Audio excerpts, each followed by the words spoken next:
Plantão Médico Bandeirantes.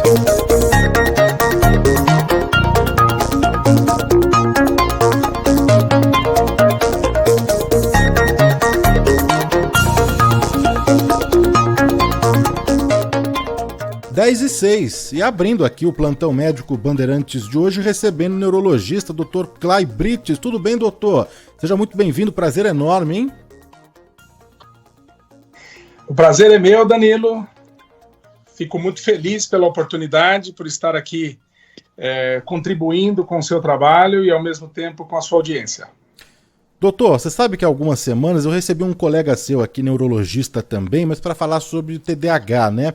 E o que teve de mensagem de ouvintes, né, pedindo para a gente falar sobre autismo e ajudar a esclarecer tudo sobre o autismo, né? Não sei se aumentou o número de crianças diagnosticadas com o autismo ou se o assunto está sendo mais falado na mídia, tratado também através aí das séries, dos filmes todos, mas então, atendendo aqui a nossa audiência, aos nossos ouvintes, convidamos o Dr. Clay Brites para falar a respeito desse tema, desse assunto tão importante mesmo, que é o autismo, né? Então, começar do zero, né, doutor? Começar do começo aí.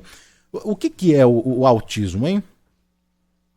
Bom, o autismo é um transtorno de neurodesenvolvimento que leva a criança a sofrer, vamos dizer assim, atrasos, regressões ou impacta o seu desenvolvimento nas áreas que são específicas da área de interação social, nas áreas de comunicação social, e ela começa a desenvolver comportamentos repetitivos e interesses excessivamente restritos. Ou seja, Danilo, ela vai perdendo, desde os primeiros meses de vida até os 3 anos mais ou menos, as habilidades básicas necessárias para ela interagir socialmente, para ela entender como o social funciona, como os relacionamentos funcionam e como ela pode se comunicar. E acaba vivendo várias situações do comportamento dela que fazem com que ela fique muito restrita a determinados interesses e determinados comportamentos. Então, esse impacto ele é enorme na vida da criança. E ele é um transtorno que perpassa a adolescência, chega à fase adulta, ou seja, não tem cura. É um processo apenas que tem que ser, aos poucos, aliviado, remediado ao máximo onde for possível, e o diagnóstico tem que ser feito precocemente. Mas então é diagnosticado logo na primeira infância, assim, doutor? É isso ou não? Pode ter um diagnóstico tardio também de autismo já na fase adulta, por exemplo? Sim, pode haver o diagnóstico em qualquer momento da fase da vida, mas ele já é possível de ser diagnosticado até os 3 anos de vida. E até pouco tempo atrás a gente ainda tinha, muitos profissionais em muitos países tinham a ideia de que a gente deveria esperar até 5, 6 anos para fechar o diagnóstico. Mas nos últimos 10, 15 anos já foi consolidada a ideia de que não é possível manter, não é interessante fazer o diagnóstico até os 5, 6 anos. O diagnóstico tem que ser fechado até os 2 anos e meio, 3 anos. Em que momentos que isso fica difícil, Danilo? Quando, por exemplo, é filho único. E a família não tem como comparar, vamos dizer assim, dentro de casa, uma criança, uma outra criança ter uma base de comparação. E aí a família acha que aquilo faz parte. O pai é assim mesmo, olha, o tio era assim, então acho que não tem nada.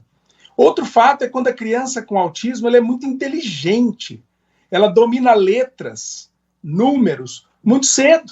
Aí a família fala, não, acho que não é nada o fato dela não querer socializar. Tudo bem, ela é muito inteligente, né? Ou quando ocorrem situações onde a família até já está suspeitando, busca profissionais, faz uma verdadeira migração em vários consultórios e não tem o diagnóstico fechado por questões de alguns mitos que ainda a literatura e a medicina têm historicamente por não fechar o diagnóstico cedo, e por ser até desencorajada essa família, desencorajada pela sua própria família em buscar ajuda. A gente vai falar, claro, dos sintomas, né, e como que é possível fechar um diagnóstico, mas antes existem causas específicas aí já pro autismo, doutor? Olha, a causa principal, não. Né? Nós não temos uma etiologia, um porquê. Não existe ainda uma explicação única para o gatilho que faz com que ocorra uma alteração no desenvolvimento do cérebro dessa criança. Mas nós sabemos que o autismo ele é resultado da interação entre fatores genéticos e fatores ambientais. Então, a tendência genética do autismo é muito grande. Inclusive, é muito comum, quando eu estou atendendo essas crianças, e assim eu pergunto, e o vô, como é que é? E o pai? Alguém na família tem esse perfil de se isolar, de não querer interagir, que tem muitos comportamentos rígidos? Olha, aí a família começa a falar, olha, o meu vô era um pouco assim. Olha, o meu marido, doutor, é um pouco desse jeito. E aí você vai investigar, o vô tinha características claras de autismo, mas era um autismo leve, discreto, e ninguém nunca levantou a possibilidade dele ter algum transtorno de comportamento. Então, a genética é o mais importante. Eu diria que 80% dos fatores que estão envolvidos no autismo são de natureza genética. Do ponto de vista do ambiente, existem hoje fatores de risco muito bem definidos. Então, por exemplo, pais que resolvem ter filhos depois dos 35, 40 anos, são pais mais expostos a terem filhos com autismo, por causa das falhas, das questões genéticas envolvidas numa gestação, numa fecundação que vai ser feita numa fase muito avançada da vida. Isso aumenta o risco de erros, de pequenas mutações. Outro fator é a criança que nasce prematura, ou nasce com baixo peso, ou que ao nascer, Danilo, teve que ir para a UTI muito cedo e ficar internada lá, entubada, recebendo oxigênio, ou algum tipo de infecção grave que teve nas primeiras 2 ou 3 semanas de vida. Então, esses são os fatores muito, muito, muito evidentes e que estão muito bem documentados na literatura como fatores desencadeantes. Mas, doutor, explicar aqui também que existem vários níveis, né? Diferentes níveis do autismo, não tem não? Pode ter um que é mais radical, agressivo, mais leve. Existe isso? Sim, existe o autismo leve, o autismo moderado e o autismo severo. Isso também tem direta implicação com o diagnóstico, Danilo, porque os casos mais leves passam mesmo despercebidos. Só começam a ficar mais claros para a família quando a demanda social aumenta. Quando a criança vai para a escola, ela tem que fazer ligações, links sociais. Quando ela tem que cumprir atividades com mais desenvoltura numa idade onde já se espera uma maior desenvoltura social e ela não dá conta. Ou quando esses comportamentos repetitivos, esses interesses restritos que ela tem, que eram vistos pela família como é o jeitinho dela, olha que gracinha, aí a família vai começando a perceber que esses interesses passam a fazer com que a criança não participe mais da vida social da família, ou faz ela tomar atitudes muito disruptivas, brutas, agressivas, porque ela não quer sair daquele processo, daquele interesse excessivo. Então, esses casos mais leves também fazem o diagnóstico demorar para ser feito. A criança com autismo leve, ela consegue ter um funcionamento social relativamente estável. Ela dá conta de estudar, ela dá conta de ir para a escola sem ter grandes intervenções, sem ter grandes apoios da família. Já o moderado é aquela criança com autismo que, para muitas atividades, ele vai precisar de um mediador social. Ele vai precisar de uma família, de um cuidador mais constante.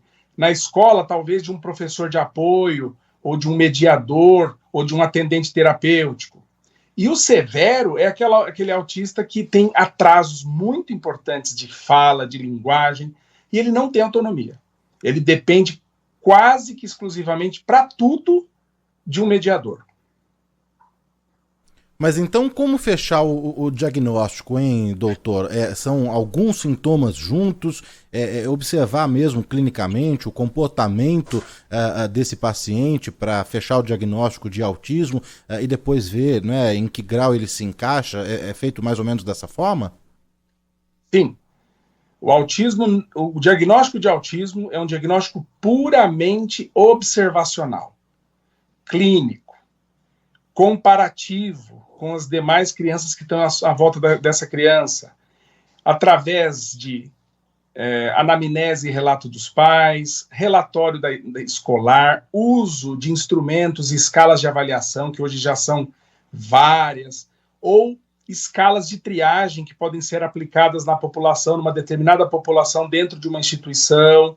Então, o rastreio, ele é puramente clínico observacional. Não existe exame para autismo. Então, por exemplo, vamos pedir um eletro para ver se tem autismo. Vamos pedir uma tomografia, uma ressonância. Vamos pedir um exame de sangue. Não existe, não tem isso. O autismo é um transtorno no qual o diagnóstico do quadro clínico do autismo é puramente observacional. Então, todo profissional que for avaliar essas crianças precisa fazer um rol imenso de perguntas. Então, por exemplo, a criança com autismo ele tem um contato visual ou ausente ou muito curto. Ele tem dificuldade de dar retorno quando você tenta conversar com a criança. Ela não olha como deveria, ela não fala como deveria, ela não se comporta como se espera. Essas crianças costumam se esquivar de contato social. Elas ou não gostam de manter o foco, ou você começa uma conversa, a conversa para, ela vai embora, ela te deixa falando sozinha, ou você vem com um assunto, ou com uma proposta de brincadeira, e ela simplesmente ignora a sua brincadeira e fica brincando no jeito dela, do jeito dela, no brinquedo que a interessa. Essas crianças costumam ter maneirismos, então são comportamentos repetitivos, hábitos de ficar vendo a parte pequena dos objetos, ou ficar olhando para a própria mão, né? Ou ficar olhando para pequenas coisas que estão no ambiente, que estão desconectados daquele contexto, daquela circunstância, daquele brincar, que normalmente ela teria como se engajar rapidamente em brincadeiras que estão à volta dela, ela ignora e fica no mundo dela. Fora o fato de que essas crianças podem ter uma fala relativamente preservada no primeiro ano, até durante 1 ano e meio de vida, e de repente os pais falam assim: doutor, ela não fala mais como antes, ela conversava, olhava para a gente, batia a palma junto, brincava junto. Agora ela fica só vendo a mão ou fazendo movimentos repetitivos, e ela parou de falar, doutor. Ela não conversa mais, ela só fala uma palavra ou outra palavra de forma repetida na hora que ela quer. Ela não olha mais nos olhos da gente, a gente conversava, ela olhava nos olhos, ela parou de olhar nos olhos. Então, uma criança com histórico desse, nos primeiros 18 a 24 meses de vida, é uma criança de altíssimo risco para ter autismo.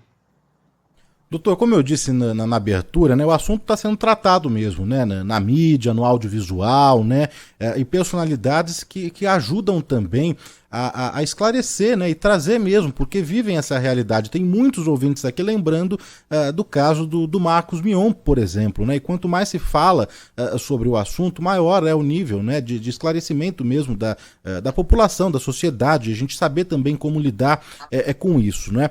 Tem alguns filmes, por exemplo, algumas séries que tratam daquela síndrome de Asperger, que é um espectro do autismo, né.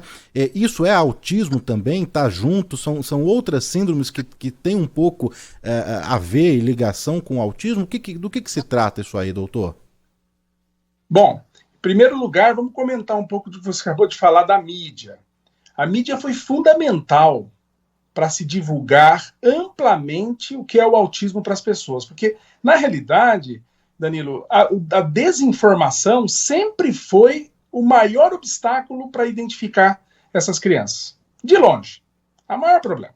Então, em 2014, o Instituto Neurosaber, do qual eu faço parte, junto à minha esposa Luciana Brits, a gente começou a falar de autismo no Facebook. A gente começou a divulgar falando de artigos científicos, de evidências científicas. Fizemos o primeiro congresso de autismo online, chamado Conautismo, né? E de lá para cá, a gente viu uma enxurrada de pais e de pessoas procurando a gente, querendo tirar dúvidas para ver se o filho tinha autismo ou não. A partir daí, somado a tudo que se vê hoje em dia, a gente só está vendo uma imensa rede de conexões, de informações, que estão fazendo as pessoas ficarem mais sensíveis e buscarem espontaneamente ajuda para o filho que já estava muito claro que tinha autismo, mas faltava realmente a informação, a atualização e a busca de um profissional ou de uma equipe especializada para fechar o diagnóstico. Era só o que estava faltando. Nessa esteira, a gente começou a ver que o autismo, ele era tem mais ou menos as mesmas características básicas em todas as crianças com autismo, mas varia muito a forma de apresentação, a ordem de aparecimento dos sintomas mais importantes, aquelas situações onde a criança tem atrasos globais de desenvolvimento e outras não têm atraso nenhum. Essas que não têm atraso nenhum são autistas que são considerados leves e que conseguem ter uma autonomia muito significativa para estudar e até para a vida social. Essas pessoas entram no chamado autismo leve, ou um subtipo mais peculiar chamado transtorno de Asperger, que são aqueles autistas de alto funcionamento e que vão para a faculdade, que formam famílias e que ninguém muitas vezes percebe-os até entrar na adolescência ou chegar na fase adulta. Já que você falou de série, se a gente olhar, por exemplo, The Big Bang Theory, né, com o Sheldon Cooper, lá o Sheldon é um Asperger, mas com altas habilidades. Né? Tem a série Atypical, ou seja, inúmeras séries foram surgindo. Inclusive Rayman, com Dustin Hoffman e Tom Cruise, há mais de 20 anos atrás, foi um dos primeiros filmes que trouxe autistas. No caso do Dustin Hoffman, tinha ali um autismo moderado a leve, se a gente for colocar na classificação hoje. E ele, de certa forma, sempre dependeu da família dele até chegar na fase adulta, mas demonstrava algumas habilidades que a gente chamaria hoje em dia, e naquela época já chamava de savantismo, né? Que apesar dele ter muitas limitações sociais e comportamentos repetitivos e crises, quando passava por instabilidades ou mudanças, ele tinha um savantismo específico para guardar números e para guardar sequências de palavras. Mas, doutor, olha, tem muitas mensagens aqui dos nossos ouvintes, a gente vai repassar tudo aqui, mas se tivesse ali que destacar uma das características assim mais marcantes do autismo, né? Porque já tem ouvinte aqui, eu vou repassar aqui a mensagem, deixa eu ver aqui, perdi já. Aqui, sou Augusto de Guarulhos, estamos com desconfiança do nosso filho, não estamos sabendo onde procurar ajuda, né? Ele não se comunica tanto com as crianças, mas se comunica muito com a gente, com os pais. Não sabemos se é timidez ou outra coisa, né? Então, passar aqui para o nosso ouvinte, quais são as características assim mais marcantes do autismo, hein, doutor? Bom, então vamos pegar as 3 características que se encontram em todos eles. Primeiro, uma dificuldade muito significativa de interação social. Então, não sabe iniciar um processo social autonomicamente, ou quando alguém chega perto e tenta interagir, ele não dá o retorno adequado, não dá um retorno esperado. A criança desiste rápido e ignora o interlocutor. Ou na hora de interagir, ele não olha totalmente nos olhos e fica desviando o olhar várias vezes, para cima, para baixo, ou para o objeto ou para o interesse dele e deixa o interlocutor de lado. Quando chega num lugar, não sabe tomar as medidas de etiqueta social adequadas. Ou ele se esconde, ou ele quer vir embora, especialmente quando tem muita gente reunida num lugar só. Essa criança fica totalmente instável, ela fica com medo, fica com uma hesitação enorme, e ela não sabe criar as pontes de interação para criar um processo ali de conexão social adequada. Segunda característica, déficit, desvio ou atraso de comunicação social. essa criança demora mais para aprender a usar gestos, para começar a falar, ou ocorre regressões de fala ou regressões de gestos sociais, ou ela, ao tentar se comunicar com ela não sabe se utilizar de uma expressão facial, uma expressão corporal voltada para dizer o que ela pensa, o que ela sente e o que ela está entendendo ou não do interlocutor. Nesse processo todo, existem algumas coisas peculiares.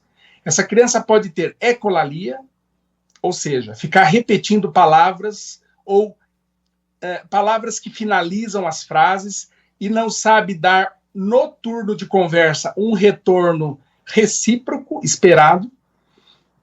E quando a conversa não é do interesse dela, dentro dos interesses restritos que ela tem, ela não sabe conversar. Ela só ouve, ou ela fala uma coisa e daqui a pouco volta para os assuntos de sempre, ou os comportamentos obsessivos de sempre.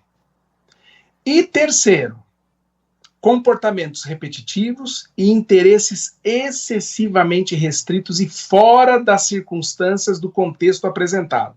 Ou seja, ela está lá fazendo uma coisa, muda o contexto, chega uma pessoa nova, chega um assunto novo, ela não engaja nem na pessoa, nem no contexto. Ela continua fazendo aquilo que ela quer, da hora que ela quer, do jeito que ela quer. Não sabe brincar com os brinquedos de uma forma lúdica. Ela pega o brinquedo para brincar do jeito dela. Então ela pega um carrinho, em vez dela brincar, bibi, não, ela pega, vira e fica na roda do carrinho. Ela pega uma parte do brinquedo e fica hiperfocado na parte do brinquedo. Ou ela fica enfileirando brinquedos, ou categorizando, coloca o brinquedo verde de um lado, vermelho do outro, de formas parecidas de um lado, de formas parecidas do outro. Então, isto, toda criança com autismo, no geral, apresenta. Mas aí tem duas coisas muito importantes. Algumas dessas crianças, até 80% delas, podem apresentar transtornos de processamento sensorial. Hipersensibilidades auditivas, gustativas, olfativas, visuais, táteis, onde ela não tolera estímulos naturais do ambiente. Ou seja, entra num lugar, ela ouve de repente lá uma campainha, ela fica em sobressalto, entra em pânico, fecha e ela quer sair daquele ambiente.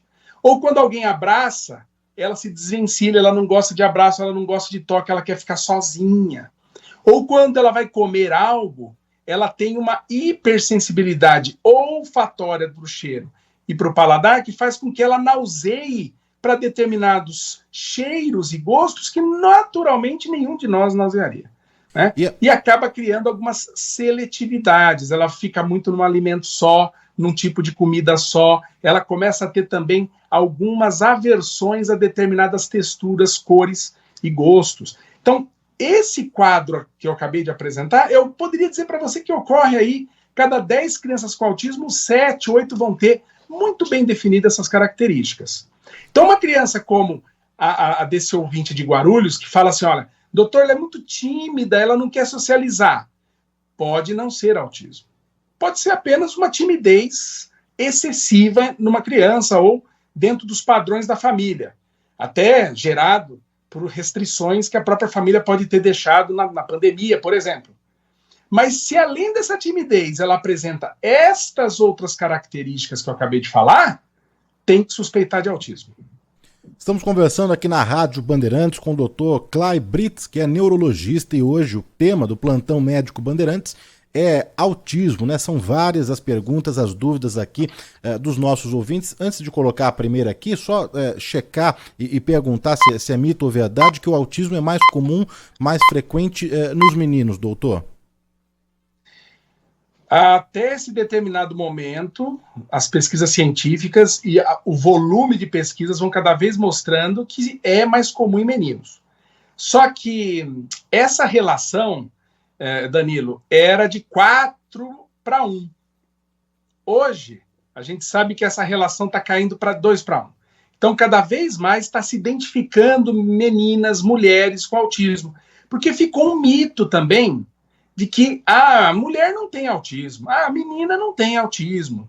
Tem sim, mas é menos comum E como as meninas conseguem camuflar e se adaptar rapidamente, imitando as atitudes sociais de quem está em volta dela, ela acaba diminuindo, vamos dizer assim, a evidência dos sinais clínicos. E muitas vezes passa batido mesmo. Ontem mesmo atendi uma jovem de 18 anos no meu consultório, que a mãe sempre tinha ali uma pulga atrás da orelha. Mas será? E aí, quando a mãe começou a ver tantas informações sobre autismo, ela falou, não, agora bateu, minha filha tem, não é possível. O jeito dela, a forma que ela olha, a forma que ela se comporta, os interesses, não é possível. E ontem nós fechamos o diagnóstico de autismo aos 18 anos. Então, as meninas, elas têm, assim, uma capacidade maior de imitação, de adaptar-se com uma empatia um pouco mais ampla e desenvolvida em situações do cotidiano. Então, elas têm uma tendência a buscar contato social maior que os meninos com autismo. Então, isso acaba camuflando. Olha, vamos tentar repassar aqui várias das mensagens dos nossos ouvintes para atender aqui a nossa audiência, né? A Rita Maura pergunta o seguinte, muito importante, ela diz, né? Muito importante essas informações sobre o autismo. Doutor, houve um aumento dos casos de crianças com autismo? Olha, duas evidências mostram que, na realidade, o que está acontecendo é que a desinformação era o que fazia o autismo ter um nível baixo de incidência. Então, os novos casos que foram aparecendo é por mais disponibilidade de informação. As pessoas estão sabendo mais, estão identificando mais. Vou dar um exemplo. Essa menina de 18 anos que eu falei, se esse diagnóstico dela poderia ter sido feito aos 2 aninhos, há 16 anos atrás, iria engordar as estatísticas de 2 décadas atrás. Mas como o diagnóstico foi feito agora, então agora dá a impressão de que tem mais gente, mas ela já poderia ter sido feito diagnóstico lá atrás. Quantos adultos que eu vejo no meu consultório que o diagnóstico a gente está fechando com 40, com 50, e poderia ter sido feito esse diagnóstico há 3 décadas atrás. Então, nós estamos tendo aí um atraso populacional do diagnóstico de autismo. Está vindo mais agora porque a informação está mais presente. Segunda hipótese comprovada. Muitas crianças não têm só autismo, Danilo. Elas têm Down, síndrome de Down, elas têm deficiência intelectual, elas podem ter outras condições médicas. E na hora de fechar o diagnóstico, ninguém viu o autismo que estava lá. Só viu o diagnóstico Down. E foi para as estatísticas, que nome? Down. Não foi autismo. Então, hoje, com as novas classificações, dos transtornos mentais, com as novas pesquisas na área de neuropsiquiatria, foi se observando que o autismo ele não vem sozinho. Em 85% dos casos, o autismo vem com mais alguma coisa. E muitas vezes o diagnóstico foi feito destas outras coisas, e não do autismo. Agora, eu devo reconhecer que existem 2 questões aí que estão decisivas para aumentar a incidência de autismo e que pode ter relação com isso. Primeiro, as pessoas estão tendo filhos mais tarde. Uma pesquisa publicada na Folha de São Paulo em 2019 mostrou que houve um aumento de 65% de gestações depois dos 35 anos, nessa faixa etária, dos 35 aos 50. Então, esse aumento pode também estar explicando o aumento da incidência de autismo, porque as pessoas estão ficando pai e mãe mais velhas. E a outra hipótese são os nascimentos prematuros e as crianças que nascem com complicações obstétricas, que na época dos nossos avós, essas crianças não sobreviviam. Com o aumento da tecnologia da medicina neonatal, perinatal, essas crianças estão sendo salvas pelas UTIs e pelas técnicas médicas, mas elas têm mais risco de desenvolver transtornos de neurodesenvolvimento, como o autismo. Olha, tem muitos ouvintes aqui na escuta, na sintonia, acompanhando atentamente as informações do Dr. Clay Brits, que é neurologista. O Juca está aqui com a Lica e o Walter. Eles têm o Vitor, o Vitão, que é autista, né? Eles estão na escuta aqui também, acompanhando tudo o que o Dr. Clay Brits está falando a respeito do tema. O Cristóvão Pascoal Filho, a Keila Machado também, o Sérgio Roberto, Monique Lemos, o Laureano Arantes Neto, quem mais está aqui conosco? A Cláudia Ramos, Anderson Santos, a Luzia Natal, Sérgio Roberto, o Gutenberg Oliveira, e o Fernando pergunta o seguinte aqui no nosso chat do YouTube: doutor, com respeito ao tipo de alimentação, o que podemos fazer no dia a dia, pois sei que problemas intestinais são evidentes em crianças com autismo? Tem essa ligação, doutor? Sim. Nós sabemos que 25 a 30%, não são todos os autistas, tá? 25 a 30% dessas crianças apresentam algum tipo de alergia a alimentos ou de aversões severas a determinados alimentos que fazem com que ocorram processos inflamatórios intestinais. Isso pode alterar o comportamento da criança. O que não está claro, ainda não está comprovado, é se existe uma relação direta entre o aparecimento dessas inflamações e a criança desenvolver autismo. Isso ainda não se tem conhecimento dos mecanismos que fazem gradualmente a ligação entre uma coisa e outra. Essa medicina está cada vez se ampliando. E existem também síndromes genéticas que cursam, tanto em paralelo, tanto com problemas gastrointestinais quanto autismo. Então, às vezes, a síndrome é a causa das duas condições aparecendo numa mesma criança. Nestas crianças que apresentam intolerâncias, alergias, a gente tem que fazer tanto o tratamento convencional do autismo, quanto o tratamento dessas questões gastrointestinais. Olha, vamos registrar mais uma mensagem aqui dos nossos ouvintes. Tem muita gente perguntando aqui sobre os caminhos digitais aqui, as redes sociais do doutor, né? Clay Brits, C-L-A-Y Brits, Clay Brits, doutor Clay Brits. Por lá, o doutor está sempre fazendo lives, né? Está sempre abrindo para perguntas e esclarecimentos também. Evidente que aqui em 1 hora de programa a gente não vai conseguir, né, responder, atender aqui a todos os ouvintes, nem falar, né, tudo sobre o autismo, né? Mas a gente está esclarecendo aqui pontos importantes. E olha, tem uma pergunta de áudio aqui, doutor. Vamos colocar aqui pro doutor Clay Brits. Band, bom dia, maravilhosa entrevista. Eu sou Ângela, 70 anos de Jabaquara, tenho uma neta. Quando ele me falou em sensibilidade auditiva, eu identifiquei a minha neta nessa situação. Alguns fatores também que ele mencionou, eu percebia no decorrer a partir dos 10 anos dela. Atualmente ela faz tratamento com uma psicóloga e foi encaminhada agora para um neuropsicólogo. Eu percebo que ela está muito melhor do que estava há 1 ano atrás. Pode haver progressão positiva nesses casos, doutor? Obrigada.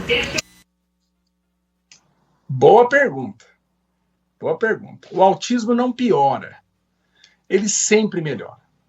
Só que o grau de melhora dele, de acordo com o avanço da idade, comparado ao avanço das demandas que vão aparecendo, vai depender muito da intervenção precoce, da intervenção o mais cedo possível. Então, por exemplo, essas crianças apresentam déficits de desenvolvimento na atenção compartilhada, na reciprocidade social, na iniciativa e manutenção de comunicação social, na linguagem e na fala aplicada aos processos de diálogo e conversa. Eles podem ter atrasos de desenvolvimento motor, atrasos de desenvolvimento adaptativo e atrasos até de percepção sensorial. Então, se não fizer um diagnóstico mais precoce possível e intervir nesses atrasos, o que é possível fazer num cérebro que está ainda em construção, e já fica difícil fazer num cérebro mais velho, vamos dizer, essas limitações vão ficando e vão sendo cada vez mais limitadores para novas habilidades que seriam necessárias para novas realidades que essa criança vai tendo. Então, o autismo em si, ele próprio, ele não piora. Ele fica ali e a criança vai ficando com ele. O que vai piorando é se a gente não faz nada, não faz intervenção nenhuma, e as demandas vão aparecendo, essa criança não tem repertório. Ela passa a sofrer e ter reações inadequadas. Então é muito importante entender que o autismo não piora. O que pode piorar é a funcionalidade dela se nada for feito. Doutor, o Francisco Melo pergunta aqui sobre o papel dos medicamentos no tratamento dos autistas, na melhora da saúde. A mesma pergunta aqui sobre tratamento é do Gustavo Furletti. Ele pergunta aqui nesse caso sobre a sua experiência, doutor, com o canabidiol no autismo. E já emendo aqui, já que a gente está falando, os ouvintes estão perguntando sobre o tratamento, coloco aqui mais uma aqui do nosso ouvinte por áudio. Doutor, a terapia ABA é um forte auxiliar na evolução do autista? Rafael do Guarujá. Muito boa a pergunta. Vamos começar pela pergunta do ouvinte. O ABA é o melhor modelo de intervenção baseado em evidência científica para melhorar os comportamentos difíceis e comportamentos não adaptados à vida social da criança e do adolescente com autismo. Então, não há dúvida que a linha mestra principal de intervenção está alicerçada no ABA. Agora, vamos para o tratamento em geral. O que a gente tem que fazer? O tratamento do autismo é um tratamento interdisciplinar. Ele não depende somente de um profissional. Está aí o grande desafio, né? Inclusive para o sistema público e para os convênios médicos. Depende de intervenção comportamental, intervenção desenvolvimental para corrigir atraso de desenvolvimento, intervenção medicamentosa nos casos onde os comportamentos são extremamente difíceis e a gente precisa ajudar essa criança a se engajar mais nas intervenções e nas atividades do dia a dia, para que ela tenha uma funcionalidade social melhor e para reduzir, em muitos casos, os sintomas de autismo dela. Suporte escolar e apoio constante da família. A família tem que se capacitar, ela tem que aprender como lidar com essa criança e aplicar todos esses processos interventivos, junto com a escola, nos mais variados contextos onde essa criança vive. Então, é um tratamento que mescla vários eixos, vários tipos de intervenção, todas elas voltadas para a redução das mais variadas formas de problemas que essa criança tem. A medicação não é obrigatória, tá? A medicação só é introduzida nos casos onde a gente vê que, se não medicar, a criança não consegue se engajar nas terapias. Os profissionais mesmo falam, doutor, olha, de meia hora que eu estou com ela lá, pelo menos 15, 20 minutos é para tentar controlar o comportamento dela para eu poder fazer a intervenção. Então, muitas vezes você precisa medicar. E não só medicar o comportamento, mas pode-se usar medicações para os transtornos de sono, que essas crianças costumam ter, para a seletividade alimentar, para as questões relacionadas a comportamentos extremamente agressivos e opositores, e situações que a medicação pode estabilizar um pouquinho mais as questões sensoriais. Então, há várias formas. Dentre as medicações, as mais comumente indicadas são as medicações risperidona e aripiprazol para este fim, além de outras medicações para as outras condições comórbidas que podem aparecer nessa criança. Dentre as medicações mais recentes que as pesquisas estão trazendo, está aí o canabidiol, que está demonstrando para a gente que algumas crianças com autismo têm resposta positiva, bem positiva. Especialmente aquelas crianças com autismo que têm histórico de epilepsia, ou têm um histórico de atrasos de desenvolvimento, ou que apresentam determinados comportamentos mais críticos em idade mais avançada. Então, nestes perfis, o canabidiol tem trazido grandes resultados, mas depende de cada caso. Nesse momento, o canabidiol não é considerado medicação de primeira escolha. Ela é utilizada quando as outras opções mais eficazes e com uma experiência maior dos profissionais não deu certo. Esse processo não funcionou. O canabidiol é um bom caminho. Até porque os custos de tratamento do canabidiol são muito elevados. Estamos conversando aqui na Rádio Bandeirantes com o Dr. Clay Brits, neurologista. Muitos ouvintes acompanhando aqui a entrevista, não é, sobre autismo no Plantão Médico Bandeirantes de hoje. A Mel de Cabreúva também está aqui na audiência, a Kátia Martins, muita gente, a Maria Fátima também mandando mensagens, não é? Olha, tem muitas perguntas aqui, muitas dúvidas, a gente não vai conseguir registrar todas aqui, mas colocar mais uma que dá tempo aqui para o Dr. Clay Brits. Vamos lá. Bom dia, Danilo. Bom dia, doutor. Eu sou a Maria Nascimento. A minha filha é babá de um menino de 3 anos. Ele é autista. Ele brinca sempre com as mesmas coisas. A mãe compra vários brinquedos diferentes, mas ele quer sempre os mesmos. Ela briga com ele, obriga ele a brincar com as coisas novas, mas ele quer sempre aqueles. Isso é prejudicial? Você ficar forçando a criança numa situação como essa? Muito obrigada, bom dia. Boa pergunta, gostei muito da sua pergunta. Olha, não, tem que apresentar brinquedos diferentes, sim. E essa criança tem que sair de casa, brincar no parquinho, ir para o mercado. Ela tem que ir para a vida social. Ela tem que ser apresentada aos mais diversos contextos sociais. Lógico que não basta só fazer isso.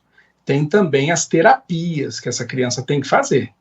Crianças com 3 anos precisam passar por um processo de intervenção intensivo. Esse processo requer 15 horas semanais de intervenção para corrigir os atrasos que eu acabei de falar há uns minutos atrás sobre os déficits que essas crianças têm. Fazer um trabalho interventivo intensivo para que ela comece a enxergar fora do seu mundo restrito.